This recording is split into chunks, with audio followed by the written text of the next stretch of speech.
Hi నమస్తే welcome to expert hour నేను ప్రహర్షిణి ఈ రోజుల్లో ప్రతి ఒక్కరూ ఆన్లైన్ షాపింగ్స్ చేస్తున్నారు అదే అమెజాన్ కానివ్వండి ఫ్లిప్కార్ట్ కానివ్వండి చాలా యాప్స్ వచ్చేసినాయి అలాగే ప్రతి ఒక్కరు డిమార్ట్కి వెళ్తుంటారు సూపర్ మార్కెట్ వెళ్తూ ఉంటారు మరి ఈ ప్రొడక్ట్స్ విషయంలో నాణ్యత లేకపోయినా అనుకున్న ప్రొడక్ట్స్ రాకపోయినా చాలామందికి కోపం వచ్చేస్తూ ఉంటుంది ఏంటి నేను ఒకదానికి పే చేశాను ఇంకొక ఐటమ్ వచ్చింది లేకపోతే వచ్చిన ఐటమ్ క్వాలిటీ లేదు 2 డేస్లోనే పోయింది ఇప్పుడు నేనేం చేయాలి అని చెప్పి చాలా కోపం వస్తుంటుంది నెక్స్ట్ మనకి వెంటనే వినిపించే పేరు కన్స్యూమర్ కోర్టులో కేసు ఫైల్ చేయండి అని ఫ్రెండ్స్ చెప్తుంటారు ఇంట్లో వాళ్ళు చెప్తుంటారు అయితే అసలు ఎలా కేసు ఫైల్ చేయాలి దీనికోసం ఎవరిని సంప్రదించాలి లాయర్ని పెట్టుకోవాలా అబ్బో చాలా డౌట్స్ ఉంటాయి మనకి కాబట్టి ఈరోజు మీకు ఈ డౌట్స్ అన్నీ క్లియర్ చేయాలనుకుంటున్నాం కాబట్టి ఎక్స్పర్ట్ అవర్లో ఆస్రా ఫౌండేషన్ ఫౌండర్ అలాగే సుప్రీంకోర్టు అడ్వకేట్ హబీబ్ సుల్తాన్ అలీ గారు మనతో పాటు ఉన్నారు వారిని అడిగి తెలుసుకుందాం కన్స్యూమర్ కోర్టు విశేషాలన్నీ కూడా క్లియర్గా ఆయన చెప్పడానికి సిద్ధంగా ఉన్నారు నమస్తే అండి అలీ గారు గుడ్ మార్నింగ్ అండి అలీ గారు చెప్పండి కన్స్యూమర్ కోర్టు గురించి మాకు చాలా డౌట్స్ ఉన్నాయి అవన్నీ మీరు ఇప్పుడు క్లియర్ చేయాల్సిందే కన్స్యూమర్ అండ్ కస్టమర్ రెండు ఒకటే కదా మరి కన్స్యూమర్ కోర్టుకి వెళ్ళాలి అనుకునే ఈ కస్టమర్స్ అందరూ ఎలాంటి పరిస్థితుల్లో వెళ్ళొచ్చు కేసు ఎప్పుడు ఫైల్ చేయాల్సి ఉంటుంది so thank you very much అండి మీరు డైరెక్ట్గా పాయింట్లోకి వస్తారు ఫస్ట్ కేసు ఫైల్ దాకా వస్తారు కేసు ఫైల్ దాకా వచ్చే ముందు మనం తెలుసుకోవాల్సిన ముఖ్యాంశాలు ఏంటంటే ఫస్ట్ మనం ఈ ఎక్స్పర్ట్ అవర్లో మాట్లాడుతుంది కన్స్యూమర్ గురించి కాబట్టి ప్రతి ఒక్కరు తెలుసుకోవాల్సింది అంటే who is a consumer customer is a consumer కాదు సో కన్స్యూమర్ అనేది మీరు తెలుసుకోవాల్సింది అంటే కన్స్యూమర్ అంటే ఎవరు కన్స్యూమర్ ఎవరు కాదు ఇక్కడ రెండు ఇంపార్టెంట్ పాయింట్ తీసుకోవాలి కస్టమర్స్ అంతా కన్స్యూమర్సే మీ లెక్క ప్రకారం కానీ కన్స్యూమర్ ఎవరు కాదు కన్స్యూమర్ కోర్ట్స్ కి ఎవరు రావాలి సో ఫస్ట్ ఎక్కడైతే మీరు పేమెంట్ పే చేసి అది రూపాయి కావచ్చు 10 రూపాయలు కావచ్చు 100 1000 ఎంతైనా కావచ్చు where you are paying the consideration and getting the product there you are a consumer first point okay ఎక్కడైనా మీరు పేమెంట్ పే చేసి తీసుకున్నప్పుడు where you are not paying any consideration you are getting services or you are getting product for free of cost you are not a consumer for example hospitals తీసుకుందాం మన ఆరోగ్యం బాగాలేనప్పుడు ఒక corporate హాస్పిటల్కి వెళ్తాం కొంతమంది గవర్నమెంట్ హాస్పిటల్కి వెళ్తారు corporate hospital take Apollo Medicover ఏదైనా తీసుకోండి అక్కడ మీరు డాక్టర్ని కలవాలంటే కన్సల్టేషన్ ఫీజు 500 1000 పే చేస్తాము అక్కడ యు ఆర్ ఏ కన్స్యూమర్ వాళ్ళు స్లిప్ కూడా ఇస్తారు when you are coming to Gandhi hospital లేదా గవర్నమెంట్ హాస్పిటల్కి వెళ్ళారు you are rendering the services for free of cost here you are not a consumer so consumer protection act first మీ అందరికీ మనం తీసుకోవాల్సింది ఏంటంటే కన్స్యూమర్ ప్రొటెక్షన్ యాక్ట్ 1986లో వచ్చిందండి it's a very powerful act అంటే మన కన్స్యూమర్స్ అందరికీ తెలియాల్సిన విషయం ఏంటంటే యాక్ట్లు చాలా ఉన్నాయండి అంటే check bounce case negotiable instrument act women welfare act అలాగే చైల్డ్ వెల్ఫేర్ యాక్ట్ లేకపోతే ఇన్సూరెన్స్ యాక్ట్ బ్యాంకింగ్ యాక్ట్ అని ఉన్నాయి ఏ యాక్ట్ దాని మీదే పనిచేస్తుంది అంటే ఉమెన్స్ యాక్ట్ ఉమెన్ మీద పనిచేస్తుంది ఇన్సూరెన్స్ యాక్ట్ ఇన్సూరెన్స్ మీద బ్యాంకింగ్ యాక్ట్ బ్యాంకింగ్ మీద ఇలా పనిచేస్తుంటుంది కన్స్యూమర్ ప్రొటెక్షన్ యాక్ట్ ఎంత పవర్ఫుల్ అంటే ఈ యాక్ట్లు అన్నిటిపైన కన్స్యూమర్ యాక్ట్ ఉంటుంది మొత్తం యాక్ట్స్ అన్నిటి మీద కన్స్యూమర్ గా మీరు సర్వీసెస్ అంటే consumer first where you are rendering services on payment అంటే కన్స్యూమర్ అంటే ఫస్ట్ తెలుసుకోవాల్సింది అంటే పేమెంట్ పే చేసి పార్ట్లీ ఆర్ ఫుల్లీ పే చేసిన ప్రామిస్ టు పే తీసుకున్న తర్వాత అంటే ప్రొడక్ట్ కానీ సర్వీసెస్ కానీ తీసుకున్న తర్వాత మీ రైట్స్ స్టార్ట్ అవుతాయి సో ఫస్ట్ కన్స్యూమర్గా మీ రైట్స్ స్టార్ట్ అవుతాయి సో కన్స్యూమర్స్కి ఎప్పుడైతే రైట్స్ స్టార్ట్ అయ్యారో మీరు అంటే ఇక్కడ నేను రెండింటికి అదే చెప్తున్నాను ఫర్ ఎగ్జాంపుల్ మీరు ఇన్సూరెన్స్ పాలసీ తీసుకున్నారు అదొక పాలసీ మీరు కొన్నారు అది so consumer protection act for insurance లో మీకు డిఫాల్ట్ అయింది మీరు వాడి పేమెంట్ ఏదో రిజెక్ట్ చేశాడు you can file a case as a consumer okay bank జరిగింది బ్యాంక్ లో మీరు ఫర్ ఎగ్జాంపుల్ బ్యాంక్ ఎక్కువ మాకు వస్తున్న కేసులు ఏమొస్తున్నాయంటే ప్రతి ఒక్కళ్ళు ఈ రోజున ఈఎంఐ ఆప్షన్స్ లో ప్రొడక్ట్స్ తీసుకుంటారండి ఈ ప్రొడక్ట్స్ తీసుకునే క్రమంలో ప్రతి నెల 5వ తారీఖున వాళ్ళకి ఈఎంఐతో కట్ అవడం జరుగుద్ది కొన్ని సందర్భాల్లో బ్యాంక్ వారి సాఫ్ట్వేర్ సరిగ్గా పనిచేయక మీ అమౌంట్ లో డబ్బు ఉన్నా అంటే మీ బ్యాంక్ అకౌంట్ లో డబ్బు ఉన్నా మీకు అది చెక్ బౌన్స్ కింద చూపెట్టుద్ది అలాంటి చాలా సందర్భాలు వచ్చాయి ఇప్పుడు చెప్పండి తప్పు మీద బ్యాంకర్దే కానీ వాడేమంటాడు ఇదైపోయిందని బజాజ్ వాడు వచ్చి చేస్తాడు మీకు 350 రూపీస్ ఎక్స్ట్రా ఛార్జెస్ మీరు మా దాంట్లో డిఫాల్ట్ సిబిల్లో చూపెట్టింది అంటారు ఇది మనం పట్టించుకోండి వాడు ఏజెంట్ పంపిస్తాడు కట్టేస్తాం ఇక్కడ మీరు అర్థం చేసుకోవాల్సిందంటే as a consumer protection act ప్రకారం you can file a case at bank also మేము ఫైల్ చేసాం అంటే ఏంటి మీ అకౌంట్లో మీ డబ్బులు ఉన్నాయి మీరు పే చేయాల్సిన ఈఎంఐ మీరు పే చేశారు here you are renting the services not a free of cost. మీరు ఏదైతే బ్యాంకులో ఉన్నారో బ్యాంక్స్ ఆల్సో ఛార్జింగ్. ఎలాగా 10,000 రూపీస్ మినిమం బ్యాలెన్స్ ఉండాలని ప్లస్ ఈ అమౌంట్ ఉంటే ఇలా చేస్తున్నారు. So they are not renting services free of cost. ఇక్కడ విషయం ఏంటి, మీ అకౌంట్లో డబ్బున్నా వాళ్ళు వాళ్ళ అకౌంట్ సాఫ్ట్వేర్ పరిగ్గా చేయకపోవడం మిమ్మల్ని డిఫాల్ట్గా చూపెట్టారు. సో దెన్ మీరు కన్స్యూమర్ కోర్టులో కేసు ఫైల్ దీన్ని ఏమంటారంటే డిఫిషియన్సీ ఇన్ సర్వీస్ అంటారు. సేవాలోపం బ్యాంకింగ్ సేవాలోపం అంటే కన్స్యూమర్గా మీకున్న హక్కు ఏంటంటే defect product deficiency in service comes under the consumer protection act 2019. ఇప్పుడు అంటే ఫస్ట్ కన్స్యూమర్ ప్రొటెక్షన్ యాక్ట్ 1986లో వచ్చిందండి. అంటే ఎప్పుడైతే భారతదేశాన్ని గ్లోబలైజ్ చేశారో విదేశీ సంస్థలని కూడా భారతదేశం రావడం స్టార్ట్ అయింది. అప్పుడు మన గవర్నమెంట్ ఏం చేసిందంటే భారతీయులు చాలా అమాయకులు, ఫారిన్ కంట్రీస్ వచ్చి ఇక్కడ వ్యాపారం చేసేటప్పుడు వీళ్ళకి రకరకాల మోసాలు చేసే అవకాశాలు ఉన్నాయని అప్పుడు ఒక యాక్ట్ తీసుకొచ్చారు. The powerful act, that is consumer protection act 1986. ఈ యాక్ట్ని చాలా బాగా డిజైన్ చేశారు. దురదృష్టం ఏంటంటే ఈ యాక్ట్ పైన డిజైనింగ్ బాగా జరిగింది, అన్నీ బాగున్నాయి, కానీ అవగాహన లేకుండా జరిగింది. ప్రజలకు దీని మీద అవేర్నెస్ లేదు, అవగాహన లేకుండా జరగడంతో అసలు కన్స్యూమర్ ప్రొటెక్షన్ యాక్ట్ ఒకటి ఉంది అన్నది లేదు, ఎవరికి తెలియదు. రెండోది, కన్స్యూమర్స్ కోసం ప్రాబ్లం వస్తే వీళ్ళ కోసం ఒక సెపరేట్ కోర్స్ అయితే పెట్టారు ఈ యాక్ట్లో. ఇప్పుడు మీరు ఇందాక ఒక మాట అన్నారు, ఆలీ గారు కోర్టుకి వెళ్తే సంవత్సరాలు తిరగాలి, మళ్ళీ లాయర్లు పెట్టుకోవాలి రకరకాలని. కన్స్యూమర్ ప్రొటెక్షన్ యాక్ట్ ఎంత గొప్పతనంగా ఉందంటే అండి, దీనికోసం సెపరేట్ కోర్ట్స్ ఉన్నాయి. ఈ కోర్టులో మ్యాక్సిమం కేసు మీకు 6 నెలల నుంచి 9 నెలలు లేదా సంవత్సరాలు సాల్వ్ అయిపోతుంది. అదే మామూలు కేసులు అయితే సంవత్సరాలు వాయిదాలు తిరుగుతూనే ఉండాల్సి ఉంటుంది. అక్కడ కొన్ని అది యాజ్ పర్ కాన్స్టిట్యూషన్ అది ఓకే. అదే మన కాన్స్టిట్యూషన్ ఏం చెప్తుంది, చాలా మందికి భయం ఉంటుందండి అలీ గారు. కన్స్యూమర్ కోర్టుకి వెళ్ళి కేసు ఫైల్ చేయాలంటే మన బిజీ లైఫ్లో మళ్ళీ ఒక లాయర్ని సంప్రదించాలి, వాళ్ళకి ఫీజులు కట్టాలి, మనకి ప్రొడక్ట్ వాల్యూ తక్కువ, ఫీజులు ఎక్కువ ఉంటాయి, మళ్ళీ వాళ్ళ కోసం టైం తీయాలి, కోర్టుకు వెళ్ళాలి, రావాలి. ఈ తలనొప్పి అంతా ఎందుకు, పక్కన పడేసే ఐటమ్ ఇంకో కొత్తది కొనుక్కో. భారతీయులు మనం చేసే అతిపెద్ద పొరపాటు ఏంటంటే నెగ్లిజెన్స్ అండి. దాన్ని నిర్లక్ష్యం కింద అనుకోవాలి. ఒకటి, రెండు బద్ధకం, ఒకటి లేజినెస్. అంటే ఏదైనా ప్రాబ్లం వస్తే నేను అనేది ఏంటంటే మన ప్రాబ్లం మనం స్పందించాలి. ప్రాబ్లంని స్పందించడం ఎక్కడైతే తగ్గిందో అందుకే శివకారు మాట్లాడారండి, ఒక ప్రాబ్లం వచ్చినప్పుడు ప్రశ్నించకపోతే ఆ ప్రాబ్లం తర్వాత తలుపు మీ ఇల్లే అంటాడండి. ఇంకొకటి ఇక్కడ నేను మిమ్మల్ని అడ్డుపడతాను, ఎందుకంటే స్పందించే మనసు స్పందించినప్పుడు న్యాయం కూడా సత్వరంగా జరగాల్సిన అవసరం ఉంది. జరిగితేనే, ఇప్పుడు ఒకళ్ళకి జరిగింది అనుకోండి, ఇంకొక 10 మంది వెళ్తారు మాకు ఈ అన్యాయం జరిగిందని. వాళ్ళకి ఎప్పుడు జరుగుతుందో ఎవరికి తెలియదు, ఎవరు ఫైల్ చేశారో ఎవరికీ తెలియదు, ఎన్ని రోజుల్లో న్యాయం వస్తుంది అంటారు. జరగట్లేదు మీరు ఎలా చెప్తారు?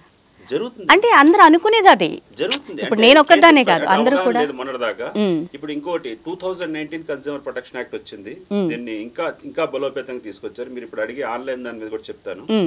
దీన్ని ఎంత పవర్ఫుల్ గా తీసుకొచ్చారంటే సత్వర న్యాయం, అంటే మీరు ఇమీడియట్ కేసు ఫైల్ చేయగానే కూడా వచ్చేలా కూడా చేస్తున్నారు.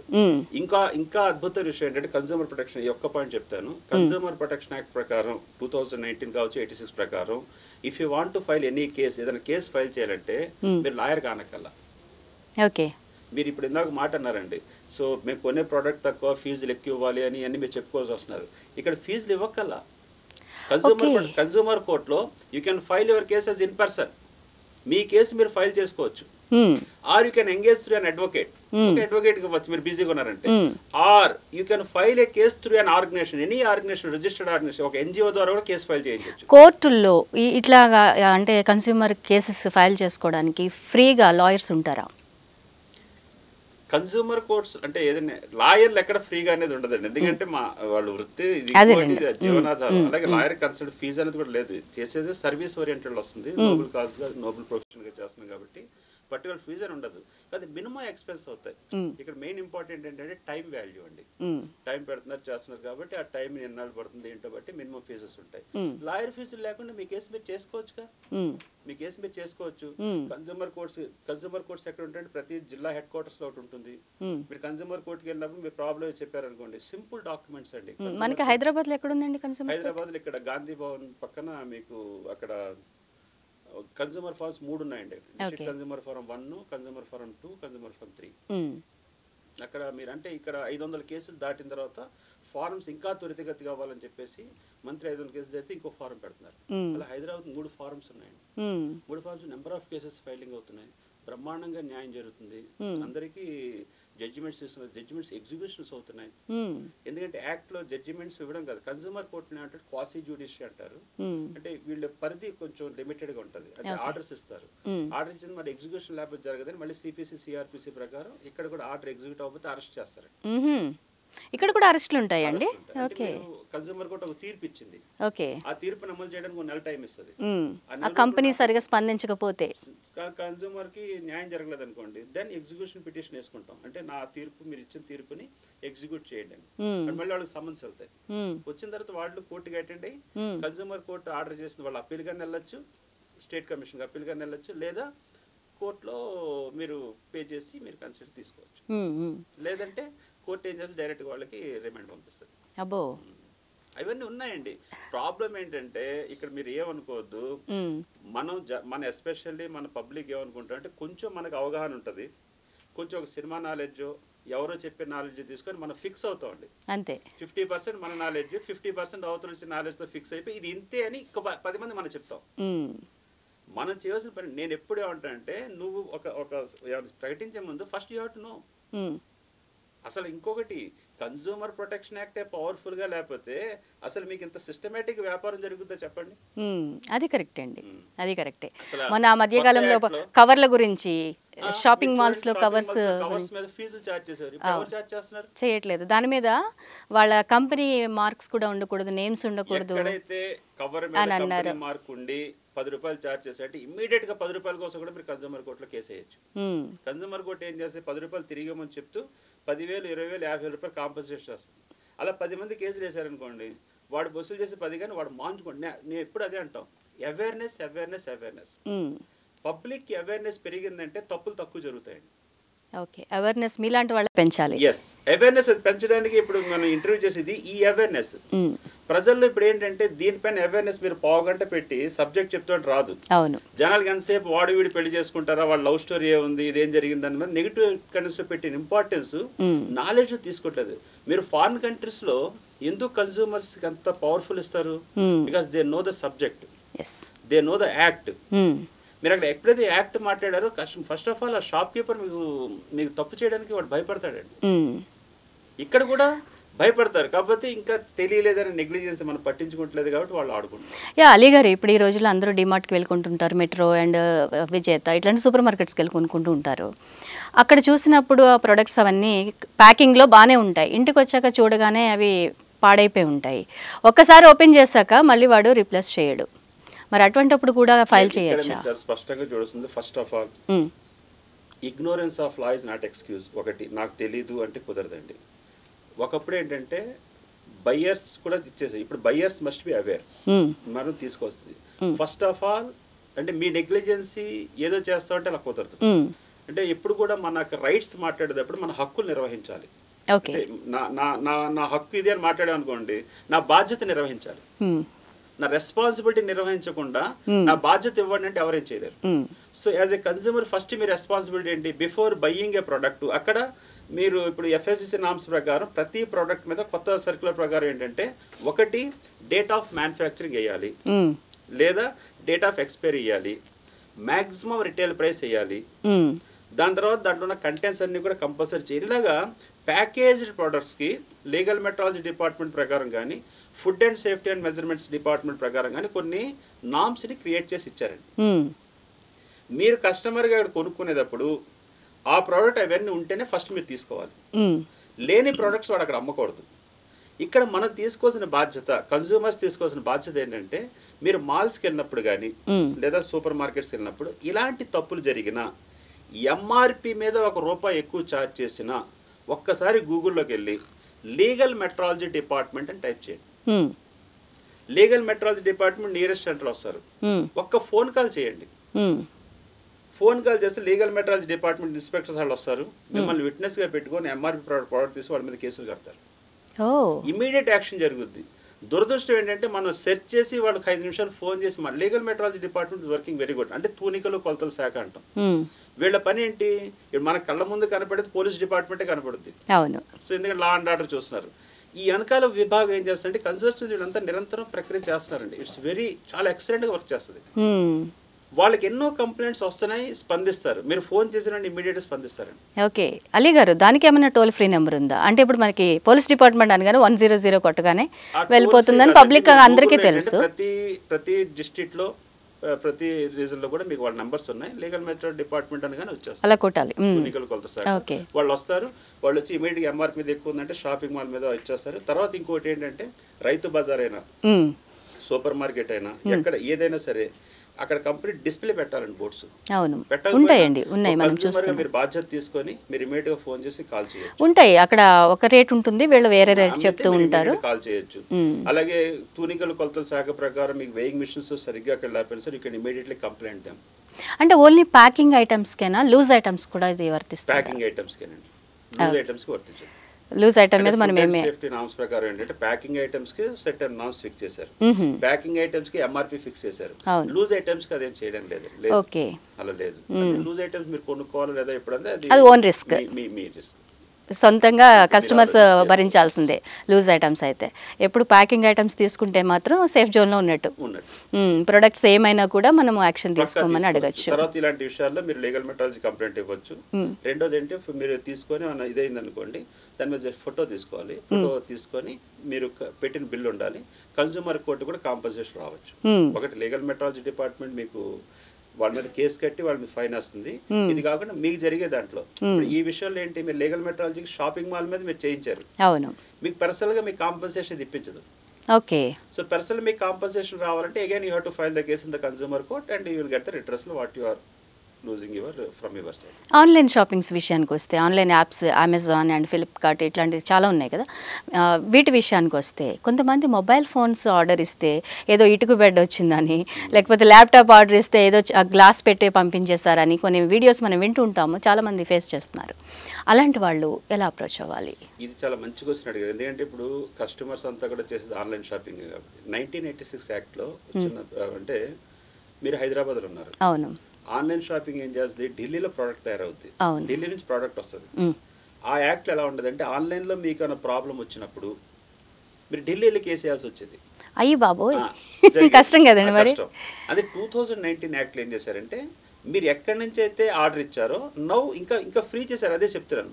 ఇప్పుడు మీరు because the consideration paid from here Hyderabad, Delhi నుంచి ప్రోడక్ట్ వచ్చినా బాంబే నుంచి వచ్చినా మీరు ఇక్కడ కేసు వేయచ్చు. First point. రెండోది ఏంటంటే ఆన్లైన్ షాపింగ్ లో రెండు విషయాలండి. మీరు పోర్టల్ ఏదైతే ఉందో ఆ పోర్టల్ యొక్క ట్రస్టెడ్ పోర్టలా లేకపోతే అది జరుగుతుంది అమెజాన్ ఫ్లిప్కార్ట్ లాంటి పోర్టల్స్ అంటే మీరు పక్కా తీసుకోవచ్చు. ఆన్లైన్ షాపింగ్లో 50,000 మొబైల్ 5,000కి వస్తుంది ఇవాళతో ఆఫర్ లాస్ అన్న దాంతో మీరు అది ఎప్పుడైతే ఇచ్చారో does not attract the consumer కోర్టుకు రాదు అది. ఇక్కడ మీరు ఏం చేయాలి, ఇలాంటివన్నీ కూడా సైబర్ క్రైమ్కి వెళ్ళాలి. ఎందుకు కన్స్యూమర్ కోర్టులో కేసు వేసారంటే అవతల పార్టీ ఉండాలండి. అవును, అవతల పార్టీ ఉన్న తర్వాతే కన్స్యూమర్ కోర్టు ఒక జడ్జిమెంట్ ఇస్తుంది, జడ్జిమెంట్ ఎగ్జిక్యూషన్ చేయొచ్చు. ఇక్కడ చేటర్ ఇక్కడ వీడు ఉండడు ఇక్కడ, అవును, ఆర్డర్ వేసుకుని జరగదు. సో చేటర్లు పట్టుకునే వాళ్ళు ఎవరు, cyber crime department. So first ఇలాంటి ఫ్రాడ్స్ ఏమైనా జరిగినప్పుడు ఏదైతే పోర్టల్లో కొన్నారో ఏదైతే జరిగిందో ఫస్ట్ ఇమీడియట్గా మనం చేయవలసిన పని అంటే సైబర్ క్రైమ్ ఆఫీస్కి వెళ్ళి పోలీస్ స్టేషన్కి వెళ్ళి అక్కడ మీరు కంప్లైంట్ లాడ్జ్ చేయాలి. ఒకవేళ లాడ్జ్ చేసినప్పుడు సైబర్ క్రైమ్ ఆన్లైన్లో కూడా కంప్లైంట్స్ ఇచ్చారు, ఆన్లైన్లో చేయాలండి మీరు. ఇది జరిగినా మీ బ్యాంక్ అకౌంట్ నుంచి కట్ అయిపోయినా ఏది సరే ఫస్ట్ సైబర్ క్రైమ్. ఆన్లైన్ షాపింగ్లో చాలా జాగ్రత్తగా ఉండాల్సిన విషయం ఏంటంటే ప్రతి కస్టమర్ కూడా whether the portal is approved or not, ఆ పోర్టల్ దాని యొక్క ఇదేంటి చూడాలండి. మీరు పేమెంట్ పే కొన్ని ఆన్లైన్ షాపింగ్స్ ఎలా ఉంటుంది, మీరు డెబిట్ కార్డు క్రెడిట్ కార్డు ద్వారా పేమెంట్ పే చేస్తే అది సైబర్ ఫ్రాడ్స్ కూడా వెళ్ళిపోయే అవకాశాలు ఉన్నాయి. అవును. సో ఫస్ట్ ఈ విషయంలో మాత్రం మేడం నేను చెప్పేది, జనాలు తక్కువకు వస్తుందని ఎక్కడైతే దానికి ఆరాటపడి అట్రాక్ట్ అవుతారో అక్కడ తప్పు జరుగుతాయి. సో ఫస్ట్ ఆ తప్పు మంది. అవును, అదే ఇప్పుడు ఇండిపెండెన్స్ సేల్ అని, ఆ సేల్ అని, ఈ సేల్ అని, ఫెస్టివల్ సేల్ అని 50%, 70% ఆఫర్లు పెట్టేస్తుంటారు. Misleading advertisement, unfair trade practice comes under consumer protection act. ఇప్పుడు ఆ సేల్ ఈ సేల్ అని మిమ్మల్ని అట్రాక్ట్ చేసి అక్కడ ఇంత లేదనుకోండి, మీరు అవన్నీ తీసుకుని ఇక్కడ ఫైల్ కేసు మీరు కూడా చేయొచ్చు. అవన్నీ ఉన్న యాక్ట్ లో. మిస్లీడింగ్ అడ్వర్టైజ్ చాలా చోట్ల ఏం చేస్తారంటే అసలు 90% డిస్కౌంట్ అంటాడు. ఈ విషయంలో ఆడవాళ్ళు చాలా ఇబ్బంది పడుతుంటారండి. సారీస్ చూసి టెంప్ట్ అయిపోతారు, ఆ కలర్స్ గానీ ఆ క్వాలిటీ గానీ బాగుంది అనుకుంటారు. ఒక టేబుల్ మీద పెడతాడండి. ఓకే, టేబుల్ మీద ఒక 10 చీరలు పెడతాడు. అవును. ఆ చీరలు ఎందుకు పనికిరావు, అవి మాత్రమే డిస్కౌంట్లు ఉంటాయి. డిస్కౌంట్ అండి, మిగతా మీరు డబ్బులు పెట్టి ఎంఆర్ పెట్టి కొనుక్కోవాలంటే మిస్లీడింగ్ అడ్వర్టైజ్మెంట్. అలాంటివి కూడా ఫైల్ చేయొచ్చు. వాడిని అడగచ్చు, వాడిని అడిగి వాడి మీద మీరు ఇచ్చేయచ్చు. బికాస్ యు ఆర్ అంటే చూపించే ప్రొడక్ట్ ఒకటి వాడు పెట్టిన తప్పు కదా. టైం లేదు మన దగ్గర, ఎవరికాళ్ళ మనం బిజీ. యాక్చువల్లీ కన్స్యూమర్ కోర్ట్ అంటే కొన్ని ఐటమ్స్కే అనుకున్నారండి, చాలా మంది అనుకుంటూ ఉంటారు. ఇందాక మీరు చాలా విషయాలు చెప్పారు. కన్స్యూమర్ కోర్టులో నేను ఒకటి చెప్తున్నాను, అంటే ఒక అంటే దీన్ని లాండ్రీకి అంటే మీరు ఇస్తుంటారు కదా బ్యాండ్ బాక్స్, అది మీరు డ్రై క్లీనింగ్ ఒక మహిళ ఒక ఆవిడ 12 ఐటమ్స్ ఇచ్చింది, శారీ ఇవన్నీ. దాంట్లో జాకెట్ పోగొట్టాడు. జాకెట్ కాస్ట్ ఎంత మహా అంటే 150, 200, 300, 500. ఎక్కడ సార్ ఇప్పుడు అలా లేవండి, 5,000, 6,000 పైన ఉన్నాయి. ఇప్పుడు ఏముంది, ఏదైతే ఈ యొక్క బ్లౌజ్ ఉందో మ్యారేజ్ టైంలో నా పెళ్లి చీరతో పాటు పెట్టింది, అది ఇటు పోగొట్టాడు. Concern negligence. వాడంటాడు 1000-1500 ఇచ్చేస్తాడు. దానికోసం కూడా కన్స్యూమర్ కోర్టులో కేసేసాం. అవునా? దానికోసం నిజంగా ఇది చాలా షాకింగ్ అండి. అది కూడా వేసాం, వాడికి 10,000 కాంపన్సేషన్ ఇప్పించాం, వాడితో ఇచ్చేసి. అంటే నేను ఎందుకు ఈ విషయం చెప్తున్నా అంటే కన్స్యూమర్ కోర్టులో 10 రూపాయల కోసం కూడా మీరు కోర్టుకు రావచ్చు. వాటర్ బాటిల్స్ ఎంఆర్పి కంటే ఎక్కువ అమ్మారనుకోండి, you can file a case on consumer court. హోటల్స్కి వెళ్తాం, అందుకని ఈ మధ్యలో హోటల్స్ అన్ని మార్చే చూడండి. ఒకప్పుడు కిన్లే బాటిల్ 20 రూపాయలు ఎంఆర్పి 50 రూపాయలు వేసేవాడు వాడు. అందుకని సుప్రీంకోర్టు ఇప్పుడు ఏం కొత్తగా అంటే మీకు జడ్జిమెంట్ అంటే హోటల్ అసోసియేషన్ అంతా వెళ్ళి మేము వీళ్ళకి ఒక సర్వీస్ ఇస్తున్నాం, కూర్చోడానికి అకామిడేషను, ఏసీ ఇవన్నీ చేస్తానంటే అప్పుడు ఏం చేసిందంటే వీళ్ళకి మీరు వాటర్ బాటిల్స్ మీకు మీరు చేసుకోండి. అందుకే ఇప్పుడు ఏం చేస్తారు, ఎవరికి వాళ్ళ యొక్క దీంతో వాటర్ బాటిల్స్ పెడుతున్నారు, దాని మీద 50-100 ఎంఆర్పి ఫిక్స్ చేసి దాని మీద అమ్ముతున్నారు. కిన్లే బాటిల్ పెట్టి 20 రూపాయలు 50 అమ్మకూడదు. వాళ్ళు ఓన్గా చేసుకుని అమ్ముకోవచ్చు. అవేర్నెస్ రావాలి. అంటే ఫస్ట్ గ్రాహక్ జాగో అంటాడు. గవర్నమెంట్ ఆఫ్ ఇండియా ఒక కన్స్యూమర్ ప్రొటెక్షన్ యాక్ట్ ఇచ్చింది, జాగో. సో ఒక కన్స్యూమర్ గా నువ్వు మెలకు ఉన్నప్పుడే నీకు తప్పు చేయరు. డ్రై క్లీనింగ్ విషయంలో మీరు చెప్తే నాకే షాకింగ్ గా ఉంది. ఇంకా సామాన్యులకి ఇంకా ఉంటుంది. ఇంకా ఏ అంశాలను మనం కన్స్యూమర్స్ కి అంటే ఇప్పుడు ఎక్కువ వస్తున్న కేసులు ఇన్సూరెన్స్ కేసులు అండి. Insurance, health insurance, insurance sale చేసేటప్పుడు ఒక మాట అంటారు. అవునండి, ఎగ్జిక్యూటివ్స్ చాలా టెంప్ట్ చేస్తుంటారు, ఇన్ని బెనిఫిట్స్ ఉన్నాయి, మీరు ఇది తీసుకోండి అది తీసుకోండి, కొన్ని హైట్ చేస్తారండి. సో అందుకని ఇన్సూరెన్స్ తీసుకుని ఇన్సూరెన్స్ పాలసీ ఇప్పుడు ఈ మధ్యలో ఏం చేస్తున్నారంటే ఈ కొత్త యాక్ట్ వచ్చిన తర్వాత so unfair trade practice, misleading advertising, అందుకని మీరు ఇన్సూరెన్స్ ఉందంతా చెప్పి లాస్ట్ టికెట్ చెప్పుకుంటూ వెళ్తాడు. అవును, ఫాస్ట్ గా చెప్పేస్తాడు. అది మాత్రం మీరు ఒకసారి సైన్ చేసే ముందు ఒకసారి చూసుకోండి, వాడు ఫుల్ఫిల్ చేసినట్టు వాడు ఫీల్ అవుతాడు. అవును, ఇక్కడ మనం చేయాల్సిన పని ఏంటంటే ఆ యాక్ట్ ప్రకారం వాడు కరెక్ట్ గా ఉన్నాడు. మనం చేయాల్సిన పని ఏంటంటే తీసుకోవాలి. ఇన్సూరెన్స్ నామ్స్ లో హెల్త్ ఇన్సూరెన్స్ వాడు ఏమంటాడంటే మీరు ఏదైనా సరే మా దగ్గర పాలసీ తీసుకుంటే అన్ని కవర్ అయిపోతాయి అంటాడు. అవును, అది అవ్వదు, అబద్ధం.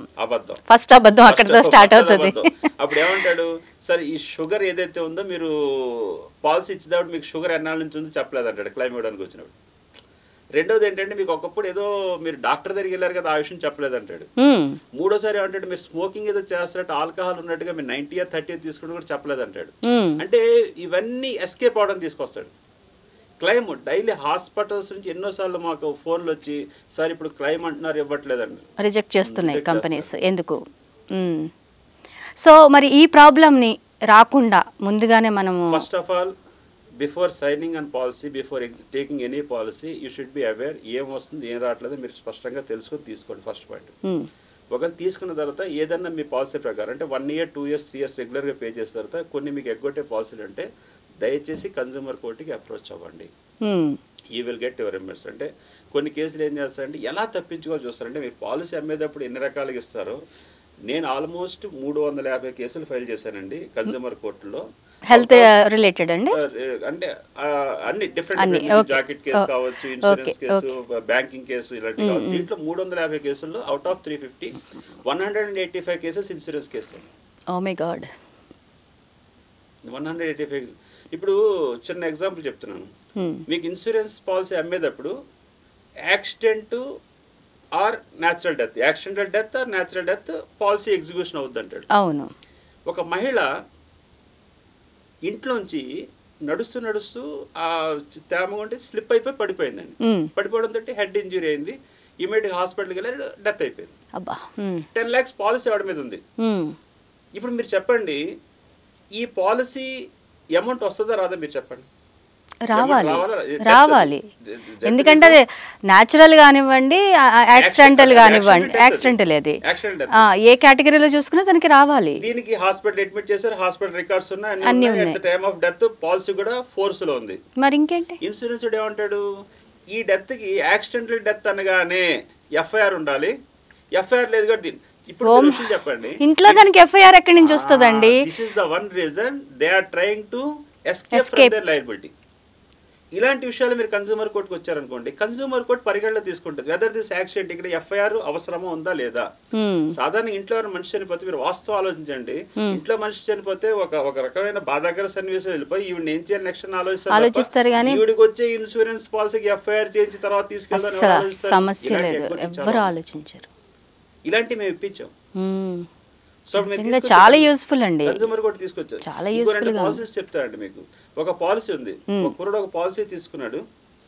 పాలసీ చూడండి ఎంత ఎంత దారుణంగా పాలసీస్ చేస్తున్నాం. దీని మీద అవేర్నెస్ అందుకే మేము తీసుకొస్తున్నాం. మీరు ఎప్పుడు కూడా ఏమంటారంటే insurance policy subject to relation after 30 days అంటాడు వాడు.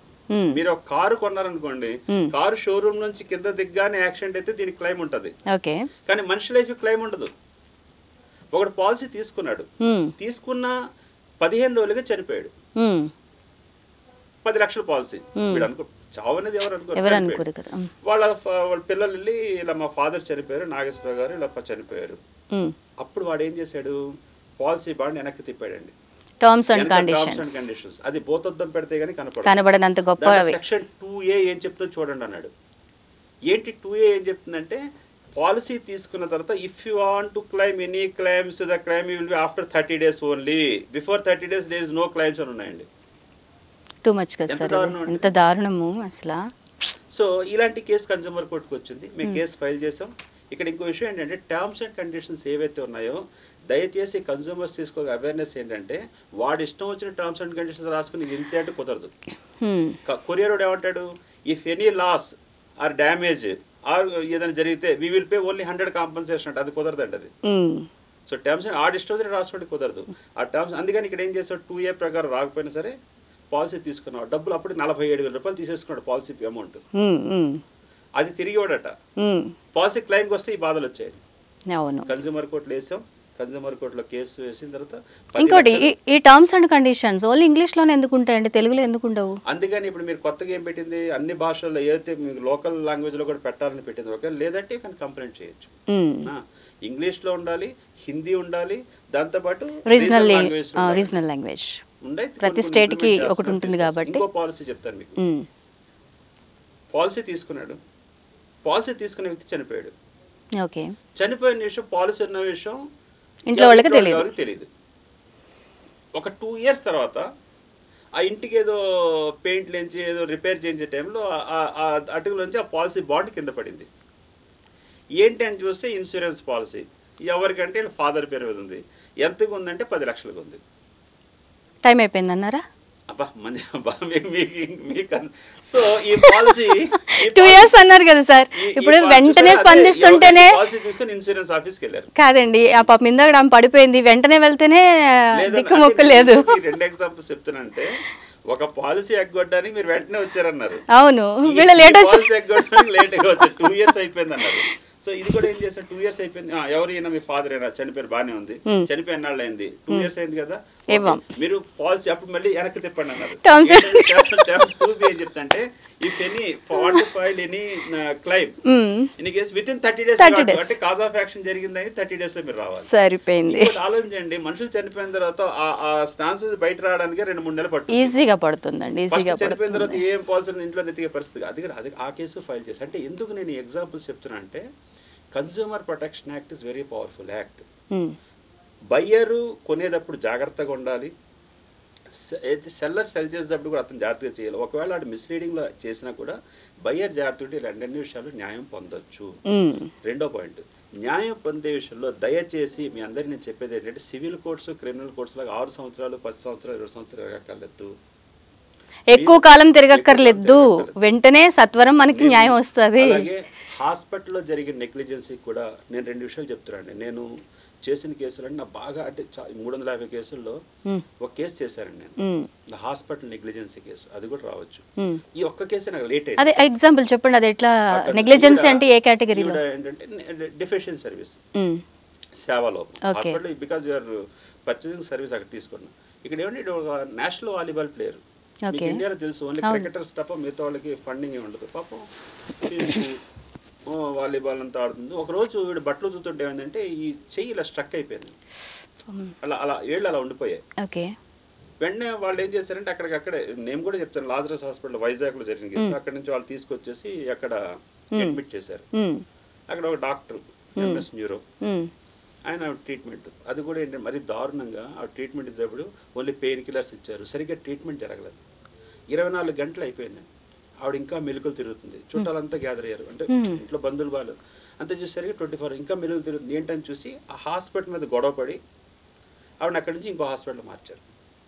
ఈ హాస్పిటల్ వాళ్ళు ఏమన్నారు, ఈవిడికి ఇప్పటికి 24 గంటలు లేట్ అయిపోయింది, బ్లడ్ అంతా ఇలా క్లాట్ అవుతూ వచ్చింది, ఇప్పుడు ఈ చైన్ యాంపిటేషన్, చైన్ రిమూవ్ చేయకపోతే ఆవిడ చనిపోద్ది ఏంటనగానే భర్త సంతకం పెట్టాడు.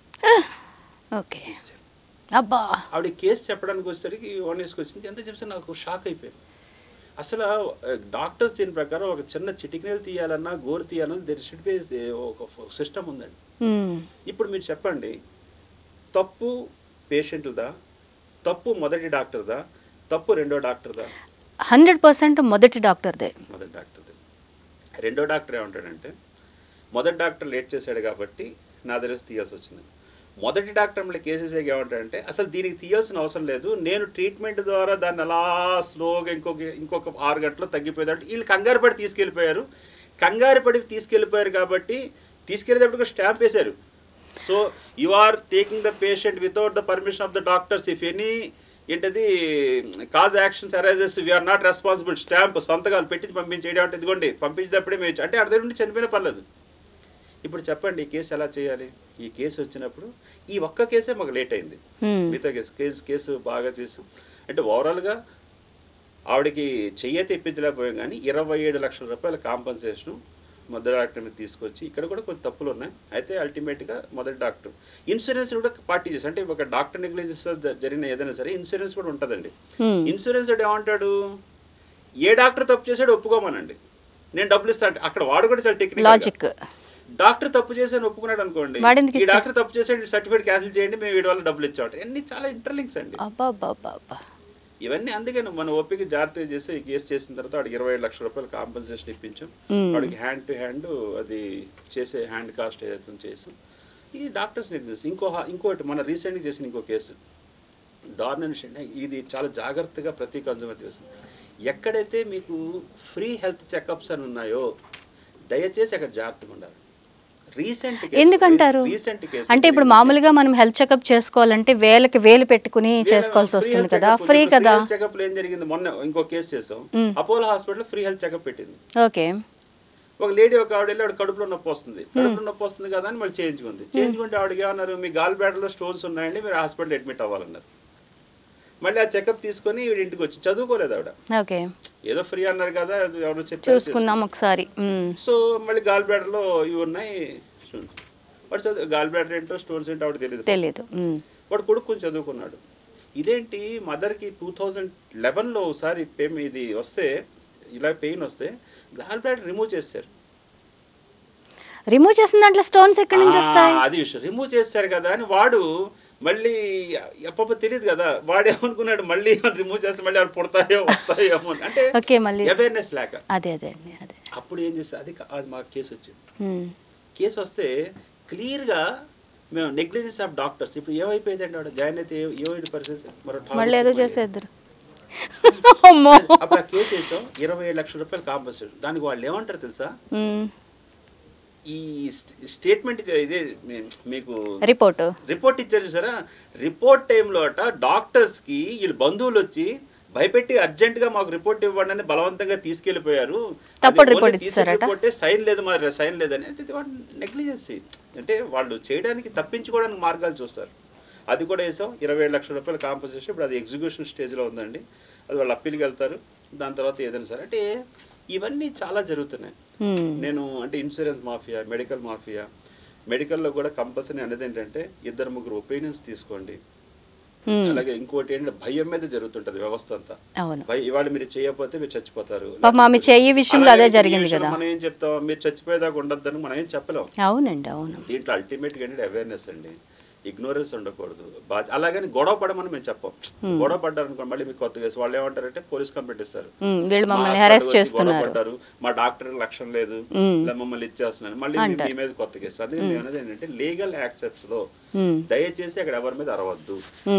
మీ చట్టం ఉంది, మీది ఉంది. ఇప్పుడు మేము అడ్వకేట్కి ఏం చేస్తాం, ఏది వచ్చినా సరే మా మీద కూడా రకరకాల కేసులు పెట్టి సో ఇవన్నీ చేస్తున్నాయంటే విరుద్ధంగా ఉన్నా అని మమ్మల్ని ఒక చిత్రీకరణ చేసి రకరకాల, అంటే మీరు when you're doing social service మీకు అన్ని రకాలు ఉంటాయండి. అన్ని ఫేస్ చేసి రెడీ అయ్యి వచ్చాం. అయితే ఇంకోటి ఏంటంటే ఆసరా ఆర్గనైజేషన్ ద్వారా మేము మెయిన్ తీసుకెళ్తే, ఆసరా అంటే ఏంటంటే ఇది advocates association for social responsibility awareness అని పెట్టి, ఇది 2016లో సుప్రీంకోర్టు అడ్వకేట్స్, హైకోర్టు అడ్వకేట్స్, కొంతమంది నాన్ అడ్వకేట్స్ స్టార్ట్ చేశారు. ఓకే. ఎందుకు అలా స్టార్ట్ చేశారంటే ఆసరా అనగానే అడ్వకేట్స్ అసోసియేషన్, మీరు నాన్ అడ్వకేట్ మా దాంట్లో మెంబర్గా ఉంటారు, విజిటింగ్ కార్డ్ తీసుకెళ్ళి ఎవరికైనా ఇస్తారు. ఇవ్వగానే మీరు వాళ్ళని అడుగుతారు, ఏంటి అడ్వకేట్స్ అసోసియేషన్ మీరు ఉన్నారా అంటారు. నేను అడ్వకేట్ కానండి అంటారు. మరి మీరు ఎలా దీంట్లో ఉన్నారని అడగాలి.